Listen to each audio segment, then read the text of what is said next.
Hi there. Welcome back to Q the Health Podcast. I'm Ashley Martin, the hostess with so much love for you listening. Q the Health is here to help you take the right action for your health, healing, and well being. Blessed are the flexible, for they won't be bent out of shape. In this episode, we'll get into part three of peace and take a look at what that statement really means. Being flexible or agile contributes to our inner peace in ways you couldn't even imagine and sometimes even think. It comes from many things: flexibility, being nimble, having dexterity, with stability, right? However, you coin it, just know that being able to shift gears or speeds when you need to comes in handy and helps you maintain your cool in different situations. Now, recently during a presentation, I shared with an audience how important it was to lead with inner agility. What does that mean? Consider this: the problem typically isn't the problem. Our relationship to the problem is the problem. I can't take credit for that one. It's a quote that stuck out and it hit home. And I just had to share it with them.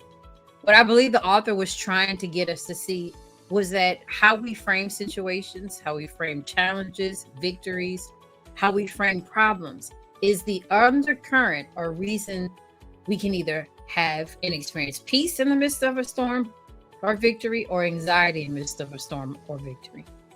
Now, one way to navigate a situation in a way that puts agility to use is to use a quick assessment of what I call, what do I see, what does it mean, and what do I do? 1, 2, 3. What do you see? What's the situation? What does it mean? And then what do you need to do? When you have a sort of a game plan, it can help reduce anxiety. You're not completely winging it, right? But it's not completely planned out. But it's better to have a plan than to not have one. And say, hey, it doesn't work. Then at least you have a framework to try to figure out another way to solve it or another way to celebrate it, whatever it may be. What's important to note is that it's a joy and a blessing when things go the right way. But in the event that they don't go the right way, you can always bounce back. And you can always think through that. What do you see? What does it mean? And what are you going to do? And if what you're going to do doesn't work the first time, try again, right? Celebrate small victories, equal big wins. Next time your peace is at stake, don't forget to see how you just shifting gears can make a big difference, right? That's one more puzzle piece to help you reclaim your inner peace.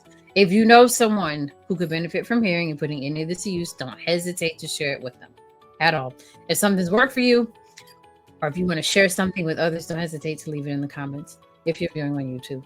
Until next time, have a good one.